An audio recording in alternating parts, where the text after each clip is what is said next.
Tayland'dan herkese selamlar, saygılar, sevgiler. Turun'a giden yoldayım. Biraz sonra arkadaşla buluşacağım.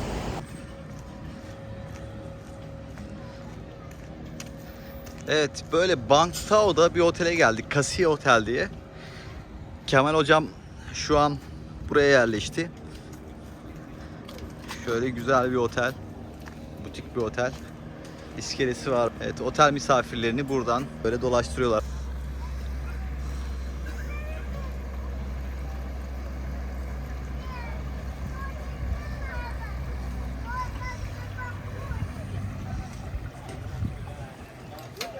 Böyle güzel bir sandalye yapmışlar.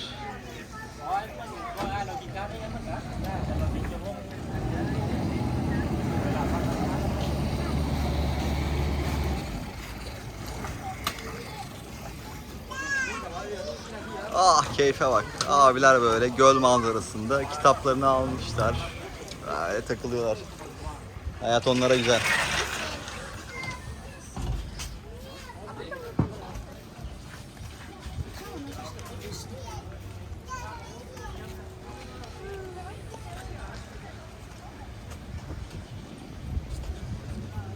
Güzel, huzurlu bir otel.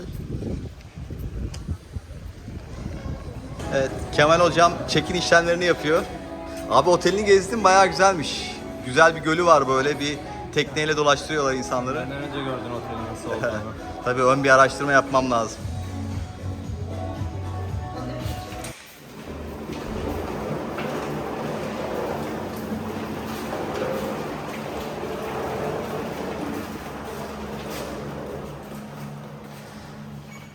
Evet, Kemal hocamın odasına geldik.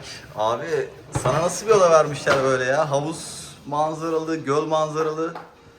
Sweet. Şöyle bir bakabilir miyiz odana? Evet. Araboy olarak gezebilirsin. Böyle bir odası var. O gayet ferah.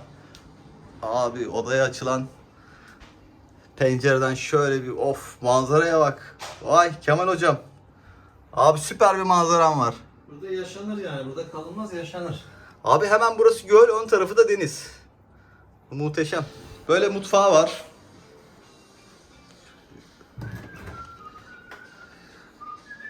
Gayet kullanışlı. Fırın var. Buradan çıkıyorsun. Buradan da yemek yapıyorsun. Aa nereden? Abi enteresan, aynen. Buradan lavabo var burada. Burada 2 tane kapı var herhalde, değil mi? Burada tuvalet var. Evet.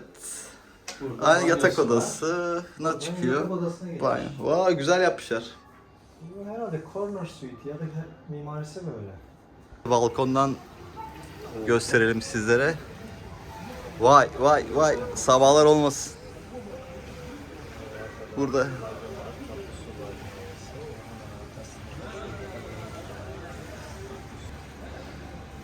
Bu tekneyle bir tur atarsın herhalde. Ya zaten buradan beach'e götürüyor. Ha, beach için değil mi bu? Plaja. Buradan plaja götürüyor. Çok iyi. Baktığımız olsa şimdi gideriz. Evet, bahsettik Kemal hocamla buluşacağız diye. Tabii bir de Kemal hocamı bir tanıyalım. Çünkü Eskimiş, evet bayağı eskimiş. eskimiş değil de bu çok böyle eskilerden başlangıç yapan kişilerden Ne diyebiliriz. Hani öyle ilk yani? dünya Orta çağdan da var. Orta Çağ'dan daha önce de olabilir belki. Çok önce İbn Battuta ile birlikte geziyordum ben. Hakan kendini tanıt dedi. Normalde kendimi tanıtmaya kalkışsam ortalama 45 dakika sürüyor. O yüzden dün bir kısmına sen şahit oldun Gökhan'la. evet, seninle sohbet ettik. Neyse 40'lı yaşların başında işinden istifa edip seyahate çıkan biriyim ben. İşimden istifa etmeseydim de zaten işimden atılacaktım. Sözleşmeyle ayrıldım. Tazminatımı aldım. Veteriner hekimim. İlaç sektöründe çalışıyordum. Şu bildiğiniz meşhur tıbbi mümessinler var ya. Onlardandım. 15 yıla yakın çalıştım. Pfizer'deydim. Sonra kafayı dille bozdum önce.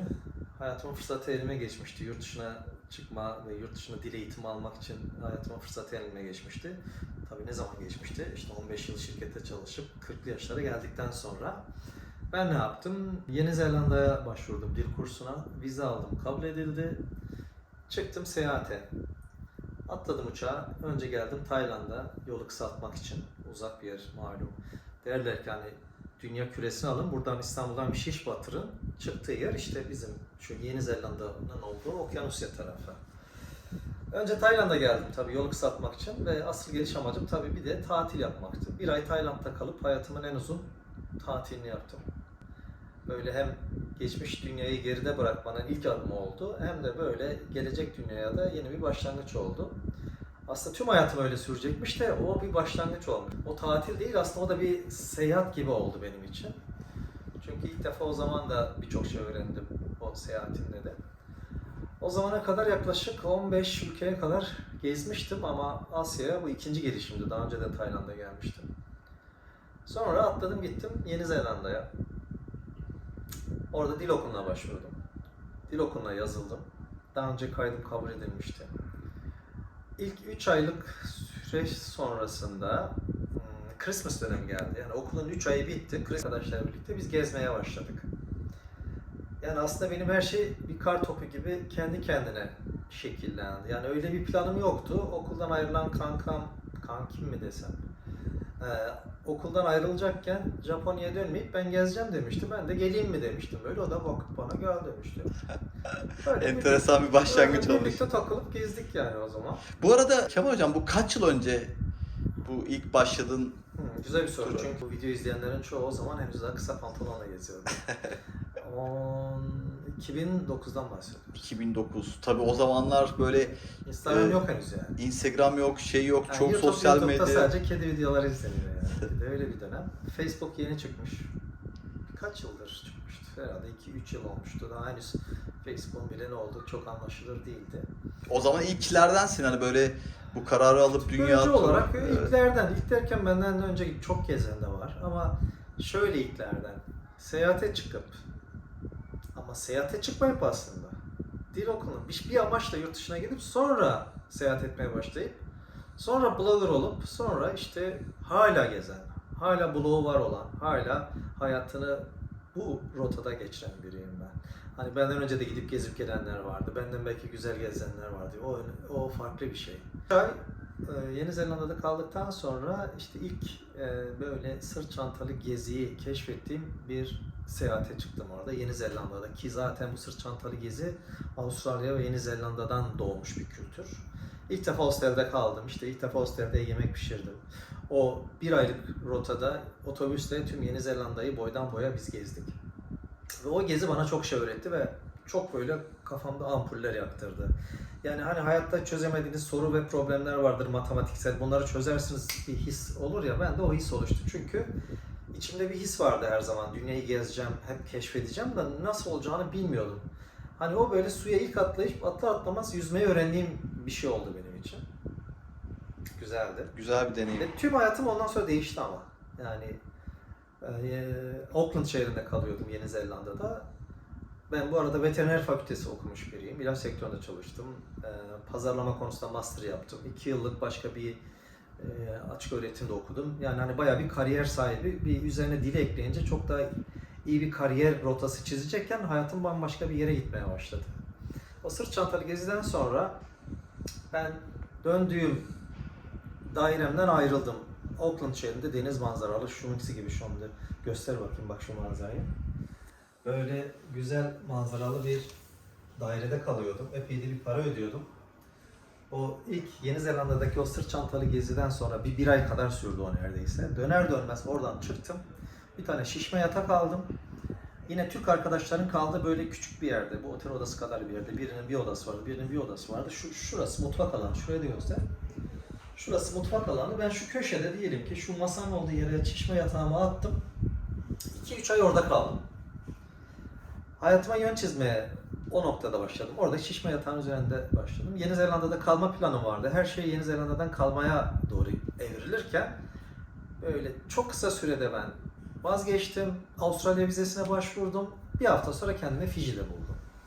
Fiji'ye gittim yani. Wow, nereden nereye? Yani Avustralya'da kalacakken, Yeni Zelanda'da kalacakken, belki hayatımı oradan devam ettirecekken bu hayat bana göre değil dedim. Ben yani 40 yaşından sonra gelip de burada Yeni Zelanda'da kalmak bana bir şey kazandırmayacak dedim. Hayat kısa dedim, atladım gittim Fiji'ye. Fiji'de 15 gün kaldım. Ben uzun uzun anlatırsam çok uzun sürer. Onun şu an anlattığımın bir 10-20 kat sürer çünkü her ülkede yeni şeyler öğrendim.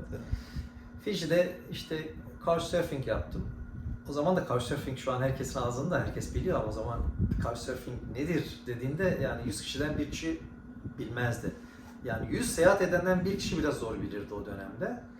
Ben bile kulağıma çalınmıştı, ne olduğunu hatırlıyorum deyip Ekşi Sözlük'te arayıp bulup ya ha buymuş dedim. Yani insanlar gidip ailelerinin yanında kalıyormuş, para vermiyormuşsun diye biliyorum ama adı neydi bilmiyordum.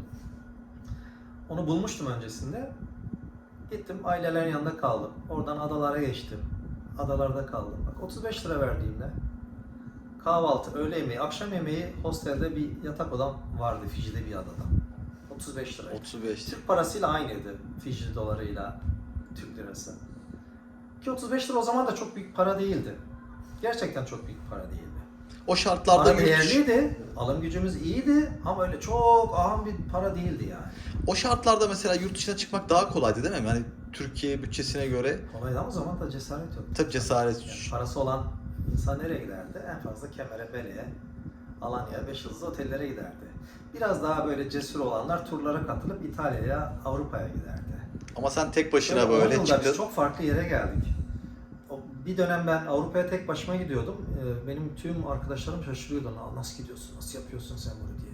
Kendileri işte ne bileyim işte Kuşadası'na şeydeki yazlıklarına giderdi. Yani bir tura yazılıp bütün işi halledip gidebilecek güçleri de vardı.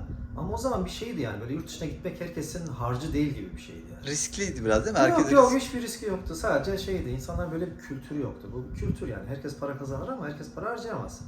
O parayı harcamak için biraz kültür lazım. Biraz bir şey lazım yani. Bir hamur lazım ya da bir şeyleri aşman gerekiyor. Ben biraz kafadan o dönem çatlak olduğumdan bir 10-15 ülke gezmiştim yani. Dubai'den tut da işte Almanya'ya, Danimarka'ya, Fransa'ya, İngiltere'ye, Macaristan'a bir sürü yere gitmiştim, İtalya'ya. Yani zaten içimde bir şey vardı ki geziyordum ben, gezme tutkusu. İlk fırsatta zaten Türkiye'de de geziyordum bu arada. Birçok insan durumu hali vaktilerindeyken Türkiye'de bile gezmiyor. Yani o yüzden hani alım gücü var, belki gezmek kolay ama tabii vize sorunu vardı ama şey değildi böyle. evet, hayata bakış herkesin açısı. gezdiği bir şey değildi. Evet. Sonuçta ben evden ayrılıp tekrar eve dönmem 685 gün sürdü. 2 yıl. Bu 2 yıl süre içerisinde benim gibi gezen yani tesadüfen görmedim. Yani hani yolda bir Türk'le karşılaşalım. Şimdi tekne turundayken karşılaşıyorsun tabii Phuket gibi yerde ama Şu an çantasını alan çıkmaya çalışıyor tabii. dünya Ama tabii turuna. o zamanlar çok ücra yerleri geziyordum. Turistik yerlerden ziyade böyle çok farklı yerlere gidiyordum ben. Yani bizim turistimiz de o zaman sadece Phuket'e geliyordu. Bir Türk'le karşılaşmıştı mesela. O da karşılaşmaydı yani. O da şeydi, bir turla gelmişti. Maya Bey'de karşılaşmıştım. Ben onu şeyden saymıyorum. Hani senin gibi sırt çantasını almış, senin gibi gezen biriyle bir yerde karşılaşmayı çok istiyordum da olmadı. Neyse işte Fiji'de kaldım. Orada ailelerin yanına gidip kaldım. Öyle gidip köy yerinde kaldım. Elektrik yok, su yok. Bir de çok ucuz paralara kalmayı öğreniyorum bir yandan da. Yani bir yandan geziyorum ama bir yandan da böyle içimde şey tutkusuyla kendi kendine gelişiyor. Daha ucuz nasıl gezerim? Otomatiğe bağlanmış. Yani adalarda kalıyorum 35 TL'ye, sonra gidip ailelerin yanında kalıyorum köy yerinde ki bu daha güzel bir deneyim. Daha ucuza 25 miydi 30'a mı ne anlaşmıştım onlarla da. 15 günüm geçti orada, çok güzel oldu. İşte o dönemler blog açmaya karar verdim ama bir yandan da yazıyordum. Yeni Zelanda'dan ayrılıp Fiji'ye giderken uçakta yazmaya başladım. Odur budur yazıyorum, hiç bırakmadım. Oo ne güzel. Yani 2010 yılından beri 2011 olmuştu. 2009'da işten ayrıldım. 2010'da Yeni Zelanda'ya gittim. Sonra yılbaşı geçti. Yılbaşına Yeni Zelanda'da girdim. Sonra 2011'de ben başladım seyahat etmeye.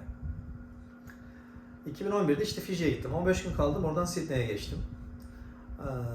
3 ay kaldım Avustralya'da. Sydney'den Melbourne'den aşağı indim. Tazmanya Adası'na geçtim.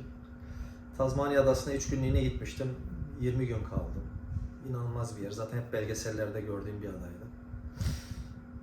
Sonra oradan da karavan kiraladım Tazmanya'da. Wow. Yani çok uzun hikaye, ben çok böyle şey gibi kesiyorum yani. Bir sürü yerinden kesiyorum şimdi. En iyi özeti çıkarmaya çalışıyorum birbirinden kopmadan. Bedava karavan kiraladım. 7 metreye 3 metre yüksekliğinde. 7 metre. Benzini şirket veriyor. Sadece 5 dolar günlük sigortasını karşılıyordum ben. 4 günlüğüne ben Tazmanya'nın Hobart şehrinden aldım. Tazmanya'nın başkenti Hobart'tan aldım. Feribotla Melbourne'e geçtim. Gittim Türk pazarından doldurdum karavanı, yiyecek, içecek şeylerle. Kuru fasulye, makarna, sebze. Sonra bir Great Ocean Road denen dünyanın en güzel araç sürüş yollarından biri olan güney sahillerinden devam edip Adelaide'e gittim 4 gün boyunca. Yani mucizevi bir geziydi, yani şey gibi. Cennete gidip gelmek gibi bir şey. Birkaç sebepten dolayı. Bir, coğrafya çok güzel. İki, bedava yapıyorsunuz. Yani bu şey gibi, yani önünde bir yazılım var, yazılım kodlarını kırıyorsun. Eskiden Windows kullanırdık biz. Windows kırarak kullanmak. 250-300 dolar diyelim. 250-300 dolar vermek ayrı bir şey, verme ama kırmanın bir zevki vardı yani. Kırık program kullanmanın zevki vardı. Ya da korsan film indirmenin bir zevki vardı. İndirmeden bile şeye indirirdik, hard disklere doldurduk o filmleri. İzlemesen bile, izleyemeyecek vaktin olmasa bile onu sahip olmanın bir güdüsü vardı. İşte o rotayı ben hem o zevkle, hem para vermeden, hem en iyi yerde ve istediğim yerde, böyle milli parkların içerisinde dolaşarak, en iyi kasabalardan geçerek, menemenimi kuru fasulye pişirerek geçirdim. Buna relocation deniyor. Relocation. Karavanı bir yerden alıp bir yerde bırakıyorsun. Uzun hikaye anlatmayacağım. Sırf o bile yarım saat sürer. Sonra Adelaide'e geçtim. Adelaide'dan atladım otobüse, Avustralya'nın göbeğine gittim. Öyle hiçliğin olduğu yerler. Outback deniyor. Yani öte dünya. Orası başka bir dünya. En yakın yerleşim yeri İzmir'den Elazığ'a kadar bir mesafe, yani o kadar uzak. Arada yerleşim yok yani. Otobüse binip gidiyorsun. Arada neredeyse bir şey yok. Oradan işte Coober Pedy gittim. Yer altında yaşıyor insanlar. Coober Pedy'den çıktım, gittim Alice Springs'e, Avustralya'nın göbeğine. Sonra oradan araba kiraladım. Yanıma bir Yeni Zelandalı, bir Avustralyalı buldum. Gittim, aborjinlerin kutsal kayalığı var. Uluru Kayası. Ayers Rock deniyor. Oraya gittim. Çölde 2 gün orada kaldık. Hızlandırılmış anlatıyorum. Efsane yerler, yani bildiğimiz dünya benzemeyen yerler. Tabii 10 yıl önce daha bir efsaneydi. Şimdi turizm Instagram'la birlikte alt üst oldu. O spiritual, ne diyelim ona, o ruh gitti yani. Evet. Böyle her şey daha nesnel, daha ölçülebilir oldu. O zaman yaşıyordum. Tabii de bunları o zaman böyle ünlü olayım, Instagram'a atayım, Facebook'a atayım, YouTube yapayım, orada burada paylaşayım, bakın ben ne yapıyorum diye değil. Hani yani gezmek için, içimdeki dürtüyü tatmin etmek için ben geziyordum. Geri kalan her şey bunun bir sonucu. Yani ünlü olmak, para kazanmak için gezip onu paylaşmak diye bir yok o zaman, öyle bir kültür bende. Bloglar bile yeni yeni çıkmış. 10 yılda dünya çok değişti. Bu benim tamamen bir deneyim için yaşayıp oradan damıttığım verilerle her gün yazmaya başlıyordum. O blog zamanla büyüdü. Ben de öğreniyordum bir yandan. Fiji'de blog nedir derken hostellerde sürekli her akşam deli gibi blog nedir, blog nasıl açılır, deli gibi onlarla uğraşıyordum. Aklım da eriyor bu işlere. Bilgisayarla aram çok iyi. Neyse, ben Tazmanya'da biraz daha öğrendim. Sonra işte Avustralyalık 3 aylık gezimde blog açmayı bayağı bir öğrendim ve ilk blogumu o zaman WordPress'te şeyde açtım. Melbourne'de açmıştım. Keşfetmek zamanı .wordpress.com muydu? Org. Böyle uzun bir isim vardı. Yolda olmak.com'u aldım. Sonra işte devam edip Avustralya'nın en kuzeyine çıktım. 3 ay geçti. Orada blogu daha geliştirdim. Orada da ailelerin yanında kaldım. Bunlar da Help Exchange deniyor. Sydney'de kaldım. Melbourne, Hobart'ta, Sydney'de, Hobart'ta ve Darwin'de kaldım. Üçünde de ailelerin yanında konakladım. Zaten 3 aylık Avustralya gezimin 3'te 2'si bu ailelerin yanında geçti. Yani Help Exchange dediğimiz. Siz ailenin yanında kalıyorsunuz. Sabah 8'den akşam öğlen 12'ye 1'e kadar onlara hizmet ediyorsunuz. Size ne iş verirse onu yapıyorsunuz. Onlar da size bedava yatak ve yemek veriyor. Yani bir exchange yapıyorsunuz. Dolayısıyla para harcamadan hayatta kalıyorsunuz. Bu müthiş bir zevkti o zaman için. Neyse, oradan da Bali'ye geçtim. Bali'de 15 gün kaldım. Oradan Lombok Adası'na geçtim. Tekneyle geçtik ama herkes gidip feribotla geçerken İranlı bir çocukla tanıştım. Avustralyalı ama küçükken İran'da doğmuş. Ama Hollandalı, Farid diye. Öyle onunla bayağı bir deli dolu gezdik onunla. Balıkçı teknesi kiralayıp bir adadan bir adaya 40 kilometre boyunca yelkenliyle geçtik. Oradan Gili Adalarına gittik. Lombok Adası'nı gezdik. Oradan Yanardağ'a çıktık, Rinjani Dağı'na. 3 günlük müthiş 40 kilometre, 3 gün boyunca 40 kilometre yürüyorsun Yanardağ'ın yağmur ormanlarında zirvesinde. Çok zor bir şeydi ama efsane bir şeydi. Hatta kaç kişi aktif yanardağ çıkar ki? Çok güzel deneyimler yaşamışsın. Aktif Bu yanardağ gözler çıkıyor. neler gördü diyorsun. Ha. İşte seninle konuştuk, işte bunları keşke zamanında hani videoya çek. Şu telefonla bile videoya çekmiş olsaydım efsane şeyler çıkardı. Şu ama an evet çok o büyük bir efsaneler, arşiv o olmuş. hikayelerin hepsi şu an blogda arşiv olarak duruyor. İyi ki de öyle yapmamışım çünkü o zaman bu hissi yaşayamazdım. O zaman telefonun arkasından bakardım dünyaya. Bunun çekimi nasıl oldu, burayı nasıl çekeyim derken ama ben kendi gözümle, kendi ruhum, kendi deneyimim için yaşadım onların hepsini. O yüzden hiç pişman değilim. Şu an zaten de yaşadıkların deneyimini aktarıyorsun. Herkes senin bilgilerinden çok çok faydalandığını Budur düşünüyorum. yazıyorum zaten. Hani Yeni Zelanda'dan ayrılıp Fiji'ye giderken bu laptopu açtım yazdım, budur yazıyorum. Yani data olarak, veri olarak, text olarak yazıyorum, blogda yazıyorum. Çok sonra YouTube'un bu kadar popüler olacağını tahmin ettim, Instagram'ın bu kadar popüler olacağını tahmin ettim ama benim bakış açım yazmak üzerine kurulu. Yani yazmadan, hani yazmasam ölürüm diyen tiplerden. Burada o kadar bilgi birikip şişiyor ki yani ben sanki bunu akıtmak Rahatlıyorsun bir zorundayım şekilde. Yani yazmasam ölürüm, burada patlar gibi. O psikolojiyi çok iyi biliyorum. Onun stresi hani yazınca rahatladım fark ettim ben. Çok müthiş yerler. Mesela şu Phuket'te, şu Old Town'da 15 gün kaldım ben. 15 gün ne yaptın Kemal dersen, 3-4 gün motor kiralayıp gezdim. Patong'a, Karon'a gittim geldim ama geri kalan kısımda sokak sokak gezip gelip bilgisayarın başına yazıyordum deneyimlerimi. Yazmasam gezemezdim zaten. Niye 15 gün kaldım? İşte o yüzden 15 gün kalıyordum burada. Tabii o zamanlar ucuzdu bir de. Avustralya'dan sonra Bali'ye geçmiştim. Bali'den Lombok'a geçmiştim. Lombok'tan tekrar Bali, sonra Java Adası, sonra Sumatra Adası. Sumatra Adası'nın en dipleri böyle orangutanların yaşadığı, Sumatra yağmur ormanlarının en derin köşelerine kadar gittim. Böyle o kabilelerin yaşadığı uzak yerlere. Tabii oralar da çok modernleşti. Bu son 10 yılda turizm o kadar patlayınca o ücra geri kalmış, o geri kalmış halinin zevk verdiği kasabaların hepsi şu an turistik kasabalara dönüştü. Ben blogu güncellerken bazen şöyle bir bakıyorum, bambaşka yerlere dönüşmüş yani. Ki Türkiye'de öyle oldu yani. Hani Datça'ya kim giderdi bizde? Uzaktır, yolu virajlı kimse gitmez yani. Sadece iyi bilenler giderdi. Şimdi Datça'da bütün Herkes keşfetti. bademlikler villa oldu ya da işte otel oldu. Onun gibi yani şimdi Datça'ya gitmesen gitmemişsin diyorlar. Kaç zaten 1-2 ay kalmıştım ben o zamanlar. Öyle insanların arada bir geçerken bir gün kaldığı yerde şimdi sosyetik yer. Yani bu 10 yılda değişti hepsi. 10 yılda, 7 yılda değişti. İşte 2 ay boyunca Endonezya'ya gezdim. Sonra Malezya'ya geçtim. Malezya'dan Singapur'a geçtim. Singapur'dan Borneo Adası'na geçtim ki benim için çok önemli bir yer. Bu arada bizim yavaş yavaş çıkmamız lazım. Aynen. Zipline'e gideceğiz. Tamam. Geçiyoruz oraya. Çok hızlandırıyorum. Borneo'ya geçtik. Borneo'da 40 gün kaldım. Orada da o yağmur ormanlarında böyle derin o aralarda dolaştım. Dalış yaptım. Sabah ve Sarawak eyaletlerini gezdim. Sonra Tayland'a geçecekken Tayland'ı su basmıştı. Bütün ülke sular altındaydı. Ben de Filipinler'e gittim. 40 gün Filipinler'de gezdim bu defa. Muhteşem bir ülkede bu arada. Favori ülkelerim benim Endonezya, soran olur ve Filipinler.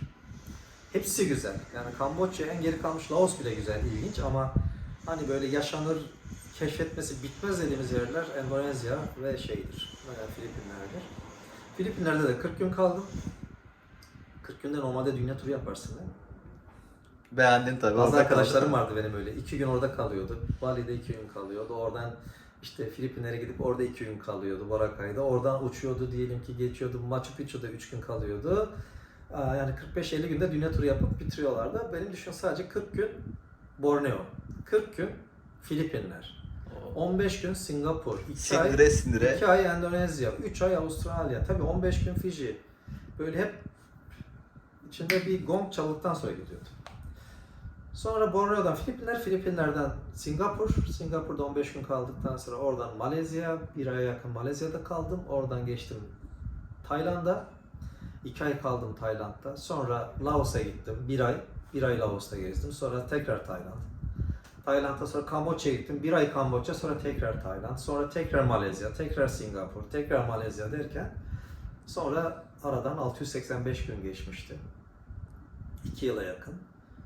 Sonra çok sürpriz bir kararla geri döndüm. Hiç de sebebim yoktu. Öyle içimde bir gong çaldı. Dönmeyi hayal ettim. 2 gün, 3 gün sonra döndüm. Aynen öyle yani. Hani 3 ay sonra dönerim hele değil. Öyle Tam birdenbire ben buraya geldim dünyanın bu tarafına. Böyle bu kadar gezmek için değil. Bu kadar gezerken de birden gong çaldı. Hadi dön dedim. 2 gün sonra, 3 gün sonra evdeydim. Ondan sonra İran'a gittim tabii. Dönerken de direkt Türkiye'ye dönmedim. Malezya'dan İran'a uçtum. 1 ayda İran'ı gezdim baştan sona. Şahaneydi. İran'ı da çok severim bu arada. Hani böyle gezmek, keşfetmek için Filipinler, Endonezya ve İran hakikaten hazineydi benim için. İran'dan sonra Doğu Beyazıt sınır kapısından sonra Van'a geçtim. İlginç olan Van benim profesyonel iş dünyasına ilk başladığım yer. Başladığım yere geri döndüm. Sonra uçağa atlayıp İzmir'e döndüm. Ve Şu an İzmir'de ilk yaşıyorsun. tur bitti diyelim. Şu an İzmir'de yaşıyorum. Döner dönmez tamamen kafamı buluğa gömdüm. Nasıl daha uzun seyahat ederim, nasıl hayatımı seyahat üzerine kurarımın yollarını aradım. Ve işte hala ayakta kalan bloglardan biriyim. Tüm hayat ondan sonra Instagram'a evrildi. Influencer'la evrildi. Hiç benim düşünmediğim yerlerde, yani influencer olacağım öyle bir şey yoktu. Ben blogger'ım. Seyahat yazarı ve blogger'ım. Her zaman öyle bunu kullanırım. Diğerleri bunun sonucu. Facebook çok büyüdü. 500.000 takipçi oldu. Şu an 400.000 küsür var. Bilmiyorum, çok aktif değilim. Sonra işte Instagram, sonra blog, işte yolda olmak. Her yerde yolda olmak diye. Evet, Instagram'da bu arada yine adresin yolda olmak. Her yerde yolda olmak. Evet. O yüzden yolda olmak.com, blogun adı yolda olmak. Instagram yolda olmak, Facebook ve şu an yolda olmakla Hakan zipline'a gidiyor. Çok teşekkürler. Güzel bilgiler verdiğin için. Hızlandırılmış bir bilgi oldu. Teşekkür ediyoruz.